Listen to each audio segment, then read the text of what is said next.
کمبل ایک نصیحت آمیز کہانی۔ ایک شخص دریا کے کنارے کنارے جا رہا تھا کہ اسے کوئی چیز تیرتی ہوئی نظر آئی۔ کچھ صاف نظر نہیں آ رہا تھا کہ یہ چیز کیا ہے۔ غور سے دیکھنے پر اس شخص کو محسوس ہوا کہ یہ چیز دراصل ایک سیاہ رنگ کا کمبل ہے۔ اس شخص نے سوچا کہ یہ کمبل کشتی میں سفر کرتے ہوئے کسی مسافر کی غلطی سے دریا میں گر گیا ہے، اور چونکہ ارد گرد کوئی انسان نظر نہیں آ رہا، اس لیے وہ یہ کمبل لینے میں حق بجانب ہے۔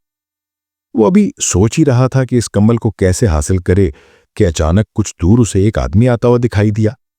اس شخص نے سوچا کہ اس سے پہلے کہ وہ دوسرا آدمی بھی کمبل کو دیکھے اور اپنا حق جتائے، مجھے کچھ کرنا چاہیے۔ یہ خیال آتے ہی اس شخص نے آؤ دیکھا نہ تاؤ دریا میں چھلانگ لگا دی۔ وہ تیزی سے کمبل کی طرف تیرا اور آنا افانا کمبل کو دبوچ کر اپنی طرف کھینچا۔ اس کی حیرت کی انتہا نہ رہی جب کمبل نے بھی اسے کھینچنا شروع کر دیا۔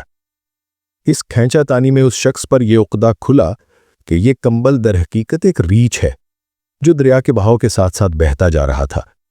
ریچھ سے جان چھڑانے کے لیے اس شخص نے ہاتھ پاؤں چلانے شروع کر دیے۔ اس دوران وہ دوسرا آدمی بھی کنارے تک پہنچ چکا تھا۔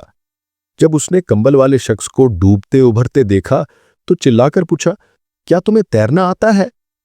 جواب میں ڈوبتے ہوئے شخص نے بھی چلا کر کہا، ہاں، لیکن یہ کمبل مجھے تیرنے نہیں دے رہا۔